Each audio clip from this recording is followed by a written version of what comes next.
चलो रे चलो रे चलो चलो रे चलो रे चलो चलो जहाजपुर।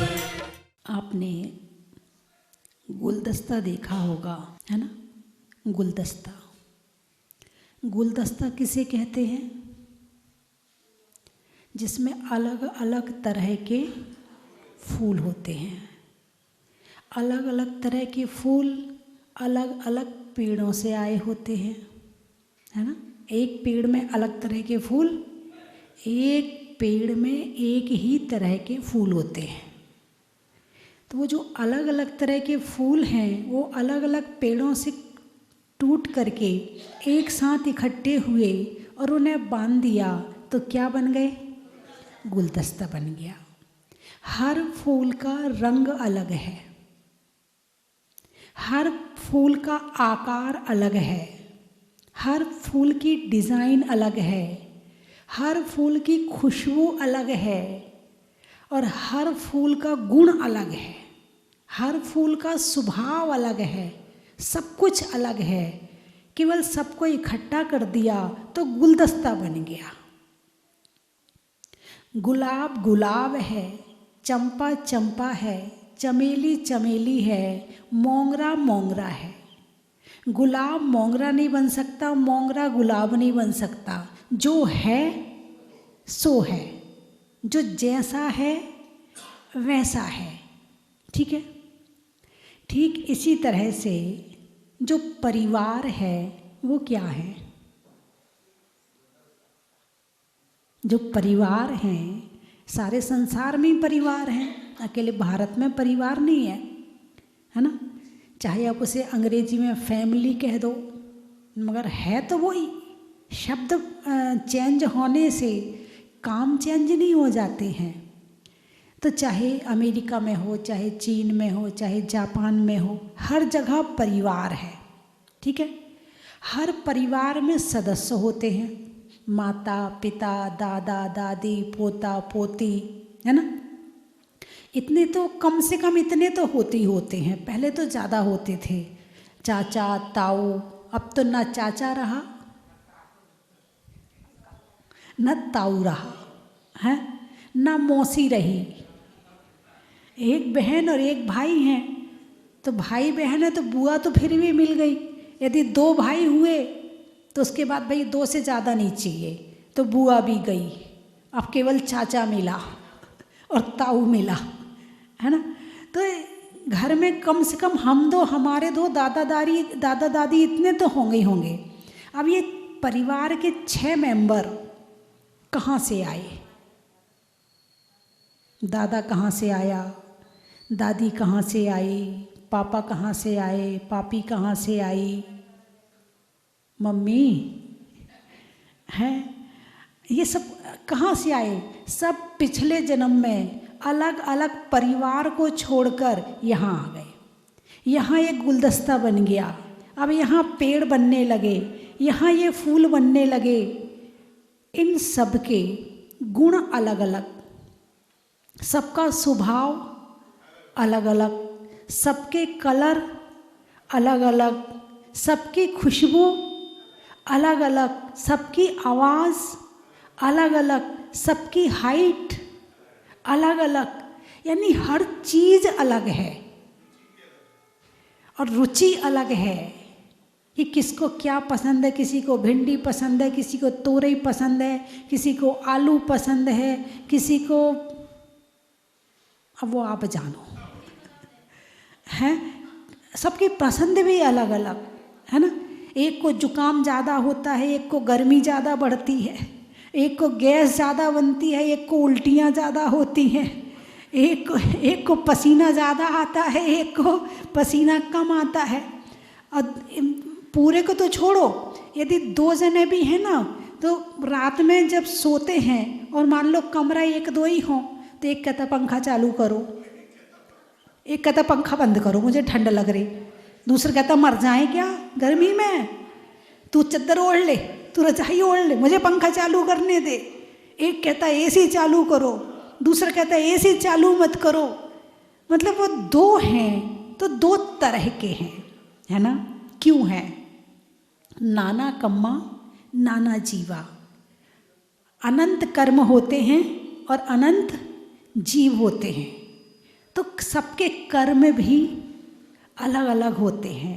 जैसे फूल अलग अलग हैं, ऐसे ही लोग भी अलग अलग हैं। इस बात को लोग समझते नहीं है। यदि इस बात को समझने लगें तो संसार की आधी लड़ाइयाँ शांत हो जाएं। हर कोई सोचता मेरे जैसा बन, जैसा मैं हूँ वैसा कर। अरे कैसे करे, है ही नहीं है उसके अंदर वो क्वालिटी। वो फूल अलग है और तुम फूल अलग हो। एक पत्ती दूसरे पत्ती से नहीं मिलती है। पेड़ में जितनी पत्तियां हैं, एक पत्ती दूसरी पत्ती से नहीं मिलती है। दिखने में एक सी लग रही है मगर नहीं है, कुछ ना कुछ अंतर है।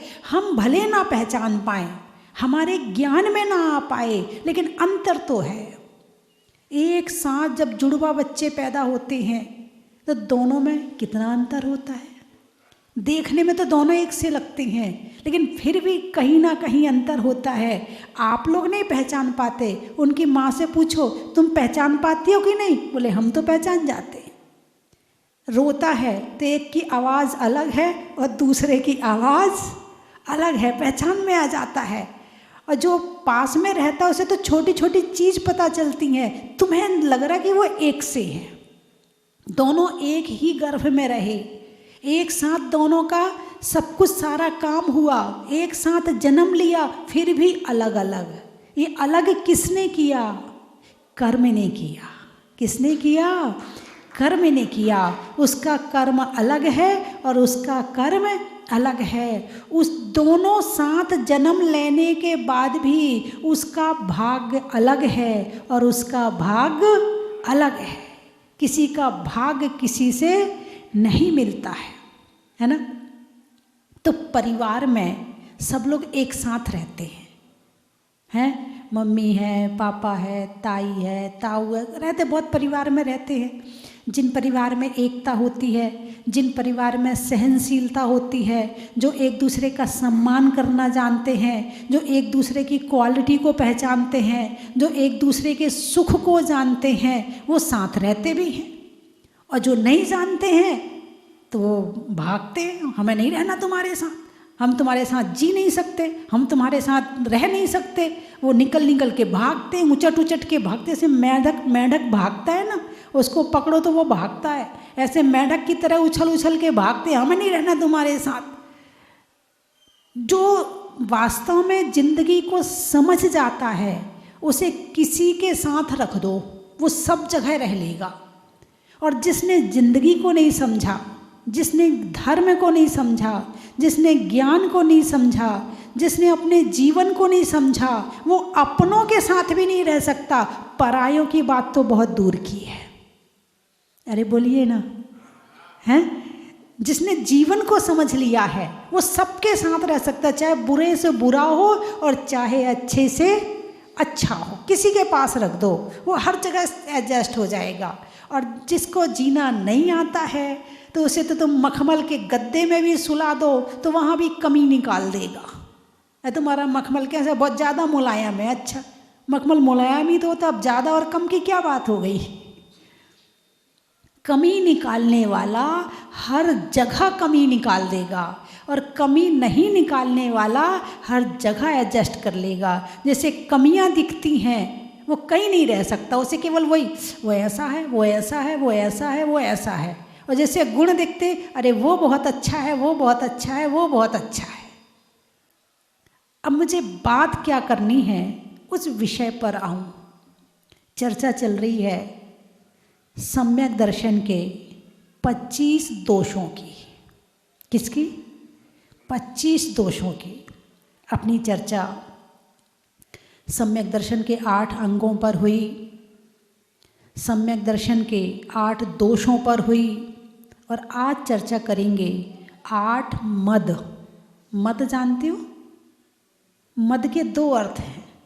एक मद का अर्थ होता है अभिमान और एक मद का अर्थ होता है शराब। ठीक है ना? शराब भी होता है, पहले मद कहते थे उसे, है ना, संस्कृत में भी शायद मद ही कहते हैं उसको, तो मद बोलते हैं। बोले मत वाला, मत वाला का मतलब वो किसी की नहीं सुनने वाला, वो अपने ही में झूम रहा है, मत वाला। तो 8 मद होते हैं, कितने? 8। छह ढाला की में अब 8 मदों की चर्चा है। पिता भूपिवा मातुलिन रपिजो, होए न तो मद ठाने, मद न रूपी को मद न ज्ञानी को, धन बलि को मद भाने, तप को मद ना मज्जु प्रभुता को, करे न सो निज जाने, मद धारे तो यही दोषे वशु, समकित को मल ठाने। पिता भूप व मातुल नृपजो, क्या? पिता भूप, भूप यानी राजा, और मातुल, मातुल यानी मामा, और नृप यानी राजा।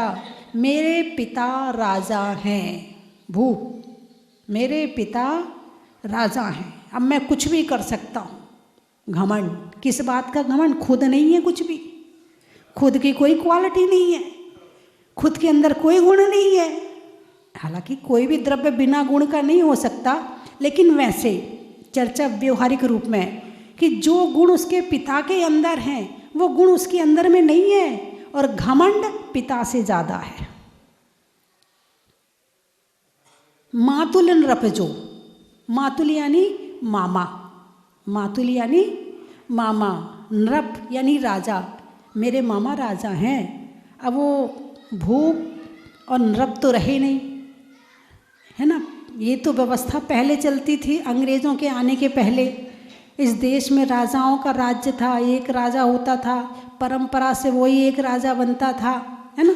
अब वो व्यवस्था तो रही नहीं, अब तो व्यवस्था प्रजातंत्र की हो गई है, लेकिन अब ये प्रजातंत्र से भी कुछ और ही हो गया है। अब प्रजातंत्र में भी कुछ और, मैं शब्द क्या कहूँ मुझे आ नहीं रहा, क्योंकि गलत बोलूँगी नहीं, अच्छा है नहीं, इसलिए बोलूँगी नहीं।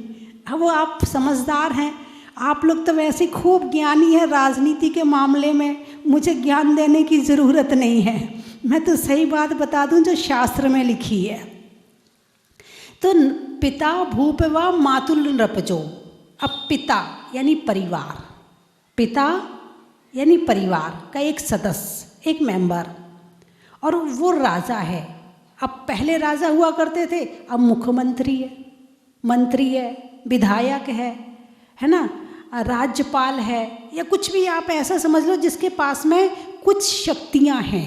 राजा का मतलब शक्तियां, उसके पास में इतनी शक्ति, वो चाहे किसी से कुछ करवा दे, कह दे, न्याय कर दे, अन्याय कर दे, शक्ति है उसके पास में। अब ऐसे ही इस समय तो जो मुख्यमंत्री मंत्री उनके बेटे हुए, अब मेरे पापा तो ये हैं, मेरे पिताजी तो ये हैं। घमंड किसका? अरे बोलिए ना, पिता का घमंड है। हम शिष्य हैं तो हमें किसका घमंड हो सकता है? क्या बात है, मैंने तो कुछ कहा ही नहीं। हाँ, बड़े समझदार, इस मामले में बड़े समझदार हैं। अपने मामले में भले समझदार ना हो, मगर गुरु के मामले में बड़े समझदार है। 1 सेकंड में बोल दिया। मैंने कहा शिष्य को किसका घमंड हो सकता? बोले गुरु का। क्या अपनी समझदारी पे तालियां बज रही हैं, देखिए। है? हाँ, हो सकता है भाई, यदि गुरु प्रसिद्ध है और उनके शिष्य तुम हो तो अच्छा, तुम्हें पता नहीं हम किसके शिष्य हैं, तुम जानते नहीं हो। हाँ, हम किसके शिष्य हैं, हम कुछ भी कर सकते हैं। ऐसा हो सकता है कि नहीं हो सकता है? अरे बोलिए ना, हो सकता है ना। हो सकता है, होता है, मैं ये नहीं कह रही हूँ, हो सकता है।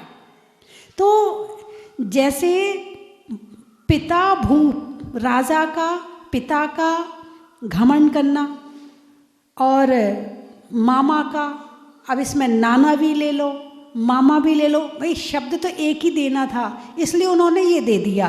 अपने भाई का भी हो सकता है, अपनी बहन का भी हो सकता है, अपने चाचा का भी हो सकता है, अपने नाना का भी हो सकता है, अपनी बुआ का भी हो सकता है, किसी का भी ले लो। परिवार में कोई भी एक मेंबर आपका जो है किसी पद पर है, किसी पोस्ट पर है और आप उसका घमंड कर रहे हैं, तो इसको कहा है कुलमद और जातिमद।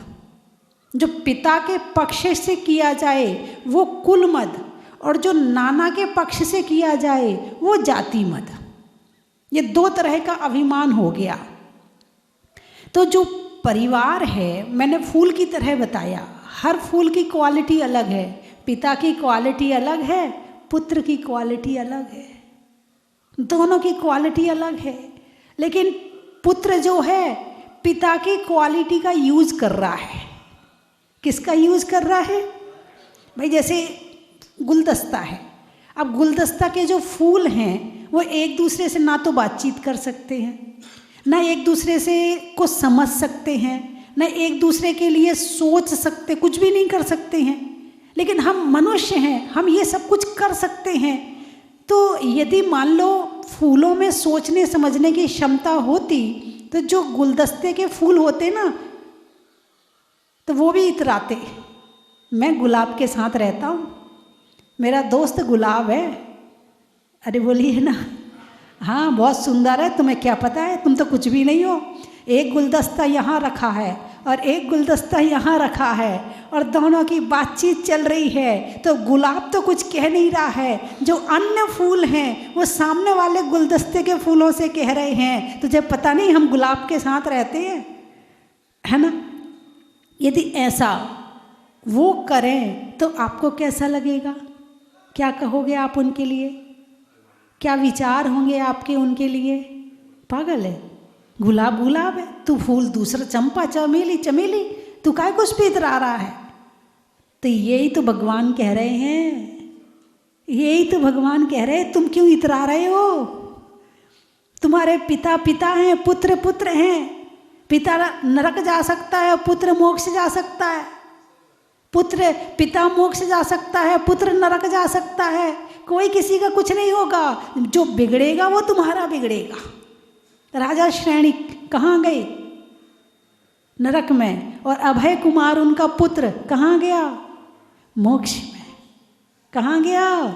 मोक्ष में। सबका अपना अपना पर्सनल खाता है, किसी दूसरे के खाते से तुम्हें कुछ नहीं मिलने वाला, केवल एक हवा मिल सकती है। जैसे वहाँ नोट रखा है और यहाँ नोट रखा है, उस नोट की हवा यहाँ आ सकती है, नोट नहीं आ सकता है। ऐसे किसी का कर्म किसी के पास में नहीं आ सकता है। तो पिता भूप, ये परिवार बताइए, परिवार है, ठीक है, अच्छी बात है, सीखो उनसे, कुछ ज्ञान लो उनसे कि उनके पास में क्या है, लोग उनको क्यों मान रहे हैं, लोग उनके पास क्यों जा रहे हैं, लोग उनके लिए क्यों उनका नाम लेते हैं। तुम उनके नाम का यूज मत करो, तुम अपनी क्वालिटी बढ़ाओ। लेकिन जब घमंड आता है तो फिर वो ये चीज़ें तो समझ में ही नहीं आती, और जिसको आ जाए ना उसको तो वास्तव में समझ में नहीं आती। उसका तीव्र कर्म का उदय है, वो नहीं समझ, मतलब समझाने वाला प्रयास भी करे ना, तो जब तक कर्म का क्षयोपशम नहीं होगा तब तक उसे बात समझ में आने वाली नहीं है। जब उसका कर्म का क्षयोपशम होगा तब उसे भले तुम ना समझाओ फिर भी समझ जाएगा। जो बातें कई बार कहते हैं, अरे हमारे पिताजी बचपन में ऐसा कहते थे, उस समय तो हम मानते नहीं थे, अब समझ में आई है। अरे हमारे मम्मी ऐसी कहती थी, उस समय तो समझ में आई नहीं, अब समझ में आ रही है। वो खूब कहती थी ऐसा किया करें, ऐसा करते ही नहीं थे, अब समझ में आई है तो अब करने लगे। क्या? जब माँ कहती थी तब कर्म तीव्र था, लेकिन माँ कहती ज़रूर थी, ऐसा नहीं कि छोड़ दिया हो कहना, कि वो बात जो कान में गई है वो हृदय के दिमाग के किसी कोने में पड़ी रहेगी, और जब इसका कर्म का क्षयोपशम आएगा तो वो बात इसके काम आ जाएगी। आजकल की माताएं तो कहती नहीं है, बच्चों से बहुत डरती है, बहुत डरती बेचारी। मम्मी पापा तो इतने डरते, पहले के बच्चे माँ बाप आँख दिखा दे तो जहाँ खड़े रहते थे वहीं खड़े रह जाते थे, और आजकल के बच्चे मम्मी पापा को आंख दिखा दें, इतना जमाना उल्टा आ गया है। हाँ, हमारे भाई साहब कह रहे हमने तो दोनों की सुनी है, पहले अपने पिता की सुनी। आप सबसे सुधरे हुए इंसान हो, आपको एक ने नहीं सुधारा है, आपको दो दो पीढ़ियों ने सुधारा है। आपसे बड़ा कोई धर्मात्मा नहीं बन सकता है। आपने बड़ों का अनुभव भी ले लिया और छोटों का भी ले लिया, आपसे बड़ा कोई धर्मात्मा नहीं बन सकता है। आप सच्चे धर्म मार्ग में लग जाओगे, क्योंकि बड़ों ने भी दबाया और छोटों ने भी दबाया, आप बीच में से निकल गए। आपको किसी को दबाने का मौका नहीं मिला। आप बड़े पुण्यशाली हो कि इस मध्यम युग में पैदा हुए हो, नहीं तो आज से 25 साल बाद भी पैदा होगे, 20 साल बाद भी, तो ये पीढ़ी तो चली गई, तो आपको बड़ों का नहीं पता चलता है ना। और जो आने वाली पीढ़ी आएगी वो पहले से तैयार है कि शादी तो रह करके इनके साथ तो रहना नहीं, वो पहले से तैयार है, तो तुम्हें छोटों का पता नहीं चलता। इसलिए अच्छा हुआ कि तुम्हें बीच में तुम सबका पता चल गया। अब तुम धर्म करोगे तो मन से करोगे, बिल्कुल। अब दोनों के विकल्प छोड़ो, ना तुम्हें पिता का घमंड और ना पुत्र का घमंड, इससे बच गए तुम। हाँ, करते हैं, अरे मेरा बेटा ऐसा है, अरे मेरा बेटा है। महिलाएं आके बैठे, फिर देखो कैसे गीत गाती हैं, वो चाहे न पूछता ना हो, लेकिन मेरा बेटा ये, मेरा बेटा ये, मेरा बेटा ये। मोह है ना, ये मोह है, अटैचमेंट। घमंड कब आता है? जब मोह होता है। बिना मोह के घमंड आ ही नहीं सकता, और मोह का भेद ही घमंड है। घमंड का मतलब क्रोध, मान, माया, लोभ। ये किसके पुत्र हैं? मोह के पुत्र हैं। जहाँ मोह है वहाँ क्रोध है, मान है, माया है और लोभ है। तो किस किस पे घमंड हो सकता है? केवल परिवार वालों पे ही घमंड हो सकता है क्या? अरे बोलिए ना। तत्वार्थ सूत्र पढ़ा है, 6वां अध्याय पढ़ा है, हैं? जीवा अजीवाधिकरणम, याद है सूत्र? जीवा जीवाधिकरणम। जीव और अजीव घमंड करने के लिए दोनों कारण बन सकते हैं, दोनों निमित्त बन सकते हैं। जो अभी बताया कि पिता भूपवा मातुल्य रपजो होए न तो मद ठाने, तो इसमें पिता आ गया, मामा आ गया, इसमें जीव आ गया। अब जीव परिवार का कोई भी मेंबर हो सकता है। अजीव में रूप का मद हो जाएगा, गाड़ी है, बंगला है, धन है, डायमंड सेट है, अच्छी सी साड़ी है, अच्छी जूता है, अच्छा हाँ चप्पल है, मोबाइल है, मतलब कुछ भी हो सकता है। यानी जीवा जीवाधिकरणम, जो आश्रव के कारण हैं उसमें जीव और अजीव दोनों अधिकरण हो सकते हैं। अभिमान करने में तुम जिससे अटैचमेंट किया, बस वो ही अभिमान का कारण बन गया। वो अभिमान का कारण भी बन सकता है, वो राग का कारण भी है, और यदि तुमसे अनबन हो जाए तो द्वेष का कारण भी है, फिर वो क्रोध का कारण भी है, फिर वो लोभ का कारण भी है, वो मायाचारी का कारण भी है। वो सब तरह का आश्रव करवा देगा। बस एक बार किसी चीज़ से अटैचमेंट कर लो, फिर देखो कैसे फटाफट कर्म आने शुरू हो जाएंगे। फिर चाहे परिवार हो, चाहे मित्र हो, चाहे कोई दोस्ती यारी हो, चाहे कुछ भी हो, कपड़े हो, सोना हो, चांदी हो, कुछ भी हो, शरीर हो, सजा हुआ शरीर हो, मंदिर जाओ सज धज के, फिर देखो, फिर खुद को पकड़ने की कोशिश करना, खुद को जांचना, परखना कि मेरा मन लग कहाँ रहा है, भगवान के दर्शन में है या दूसरों को दिखाने में है। वहाँ तो पल्लू गिरा गिरा के जाते, फिर मंदिर में पल्लू भी नहीं ढांका जाता। यदि पल्लू ढक गया तो फिर बाल कौन देखेगा? पल्लू ढक गया तो फिर बालों में लगी पिन कौन देखेगा? अरे बोलिए ना, हैं। और जब यदि पल्लू ढक गया तो फिर ये जो हार डायमंड सेट पहना है उसकी तो स्टाइल निकल गई, इसको पल्लू ऐसा करके करते हैं। अभी तो सिंपल लगा है क्योंकि हार नहीं पहना है, तो अभी पल्लू सिंपल है। जिस दिन हार पहना जाएगा उस दिन पल्लू की स्टाइल बदल जाती है, हैं। तो अकेले ऐसा नहीं है कि केवल महिलाएं ही दिखावा करती हैं, पुरुष हैं उनके पास अलग तरह का दिखावा, उन्हें गाड़ी का दिखावा है, उन्हें मंत्रियों से मिलने का दिखावा है, उन्हें अपनी दुकान का दिखावा है, उन्हें अलग तरह का दिखावा, उनका दिखावा अलग तरह है सबके पास में। तो ये जो दिखावा कहाँ से आया? मोह से। पहले अटैचमेंट हुआ, अटैचमेंट तो मेरे पास भी कुछ है। भाई क्या है तेरे पास? धन है, बल है, रूप है, शक्ति है, और मेरी प्रभुता है। प्रभुता यानी मुझे मानने वाले, मेरे फॉलोअर्स। अब वो ये नहीं कि केवल मेरा ही होगा या साधु का होगा या नेता का होगा या फिल्मी हीरो का होगा। एक छोटा सा बच्चा जो स्कूल जाता ना, वो भी घर आके मम्मी मेरे इतने सारे दोस्त हैं। दोस्त क्या हैं? वही तो हैं। हाँ, तेरा तो एक भी नहीं है। अपने भाई से कहेगा तेरा तो एक भी दोस्त नहीं है, मेरे इतने सारे दोस्त हैं। लो ये क्या है? घमंड कहाँ से शुरू हुआ? घर से शुरू हो गया। फिर थोड़ा और बड़ा होगा तो कुछ और करेगा, फिर वो क्रिकेट खेलने लगा, फिर अपने फॉलोअर्स बढ़ाने लगा, तो फिर थोड़ा और बड़ा हुआ तो थोड़ी स्टेट लेवल पर खेला, थोड़ा और बड़ा हुआ तो फिर देखो जैसे जैसे उसके लेवल बढ़ता गया उसके घमंड की साइज भी बढ़ती चली जाती है। और जबकि ना कुछ साथ लाए हैं ना कुछ साथ ले जाना है। घमंड किस बात का? कोरोना ने सबका घमंड तोड़ा, लेकिन कोरोना गया सब भूल गए, फिर वापस उसी दुनिया में आ गए। कोरोना में कितना वैराग आया सबको?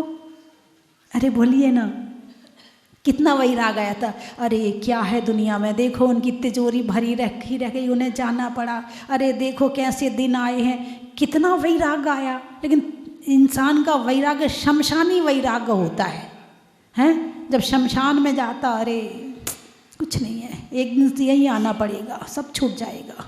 देखो अकेले जा रहे हैं, कोई साथ नहीं जा रहा है। और बस घर आए और जो पानी डाला बह गया, गया वैराग, हैं।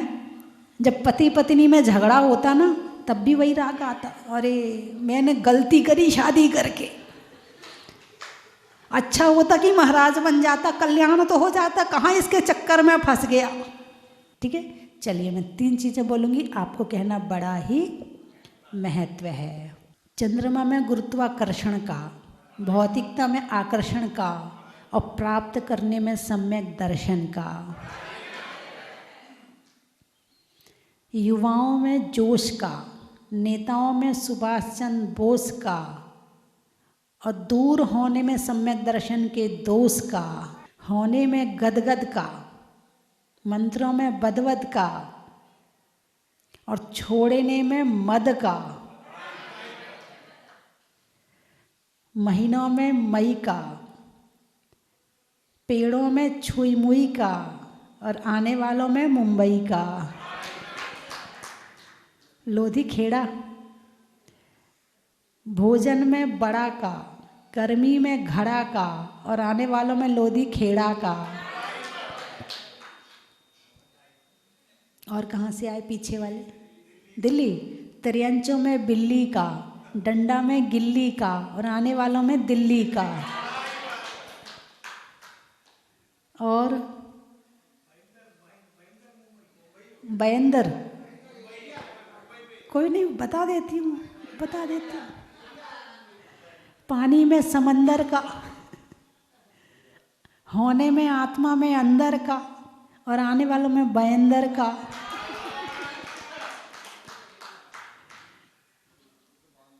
राम की सिया का, सावन में बिया का, और आने वालों में दतिया का। शरीर में सर का, पक्षी में पर का, और आपके आने में सोनागिर का। मिलने में अच्छी शिक्षा का, नहीं मांगने में भिक्षा का, और 9 तारीख को होने वाली यहाँ पर दीक्षा का। गाने में सुर का, नृत्य में नुपुर का, और हमारे भैया जी के आने में जबलपुर का, प्रदीप भैया जी के आने में जबलपुर का। हो गए सारे? बोलिए 24वां भगवान जय। मेरा आपकी कृपा से माता जी, मेरा आपकी कृपा से सब काम हो रहा है। मेरा आपकी कृपा से, मेरा आपकी कृपा से सब काम हो रहा है। करते हो तुम गुरुवर, मेरा नाम हो रहा है। मेरा आपकी कृपा से सब काम हो रहा है। मेरा आपकी कृपा से सब काम हो रहा है। मेरा आपकी कृपा से सब काम हो रहा है। मेरा आपकी कृपा से सब काम हो रहा है। पतवार के बिना ही मेरी नाव चल रही है। पतवार के बिना ही मेरी नाव चल रही है। बिन मांगे है गुरुवर हर चीज मिल रही है। बिन मांगे है गुरुवर हर चीज मिल रही है। अब क्या बताऊं गुरुवर, गुरुवर, अब क्या बताऊं गुरुवर, आराम हो रहा है। 105 आर्य का स्वस्ति भूषण माता जी की। आपका परम सौभाग्य है कि आप सब सोनागर की पावन भूमि पर आए हैं, जहाँ पर पहाड़ पर 77 मंदिरों की वंदना होती है और लगभग 50 मंदिर नीचे विराजमान हैं, और जहाँ पर जहाजपुर क्षेत्र को पूरे विश्व स्तर पर चमकाने वाली, जिन शासन की प्रभावना करने वाली भारत गौरव आर्य का 105 स्वस्ति भूषण माता जी का चातुर्मास चल रहा है, पूर्ण हो चुका है। उनका भी लाभ आपको सहज ही प्राप्त हो रहा है। माता जी की प्रेरणा से इस सोनागर की पावन भूमि पर वह काम होने जा रहा है जो प्राचीन समय से बड़े बड़े आचार्य भगवंतों के द्वारा भी संपन्न नहीं हुआ है। ऐसे 1008 सहस्रकूट जिनालय की संरचना समायोजना यहाँ पर विकसित है। तो इस क्षेत्र पर आइएगा और क्षेत्र की पावन भूमि के दर्शन करके सहस्रकूट जिनालय की जो संरचना पूज्य आर्य का माँ स्वस्ति भूषण माता जी की प्रेरणा से चल रही है, उसमें अपना योगदान जरूर लिखिए, क्योंकि इतिहास के पन्नों पर जिन मंदिर हमारे जितने रहेंगे वे आने वाली पीढ़ी को हमारे जिन दर्शन की, जिनेंद्र भगवान की महिमा को अवगत कराते रहेंगे। पूज्य आर्य का माँ सरस्वती माता जी के गले में बैठी हुई हैं। हम लोग सरस्वती पुत्र कहलाते हैं।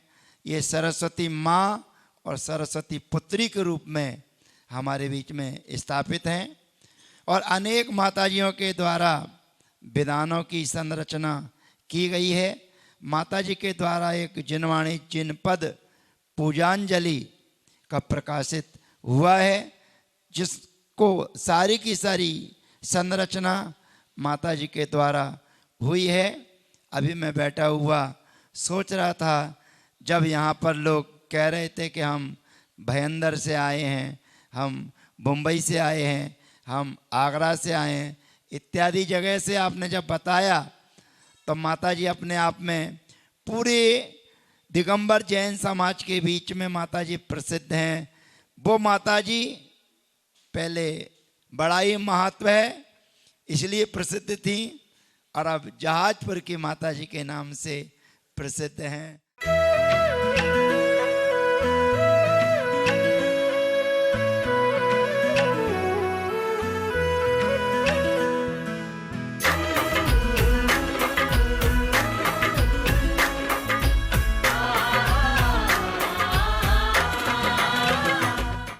की थाल को सजाओ रे आज, रत्नों की थाल को भर लाओ रे आज।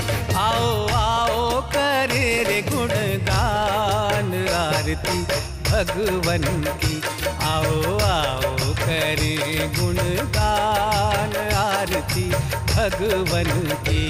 आओ आओ करे रे गुणगान आरती भगवन की।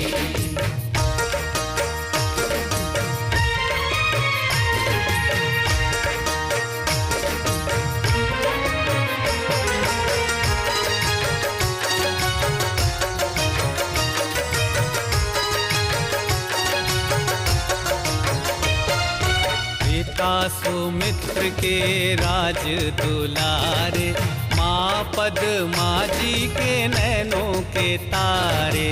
पिता सुमित्र के राज दुलारे। अपने इस मानव भव को सफल बनाने का आपके जीवन में आया है अभूतपूर्व अवसर। स्वस्तिधाम प्रणेत्री परम विदुषी लेखिका भारत गौरव आर्यका श्री स्वस्ति भूषण माता जी की पावन प्रेरणा एवं मंगल आशीर्वाद से मध्य प्रदेश की धन्य धरा पर स्थित सिद्ध क्षेत्र सोनागिर के पवित्र पर्वत पर बन रहा है भव्याति भव्य सहस्त्रकूट जिनालय। आप अपने व अपनों के नाम से एक प्रतिमा अथवा एक से अधिक प्रतिमाएं विराजमान कर सहस्त्र पुण्य के भागीदार बने। एक प्रतिमा की न्यौछावर राशि 1,11,000 रुपए मात्र। अपनी स्वीकृति प्रदान करने हेतु दिए गए नंबरों पर शीघ्र संपर्क करें।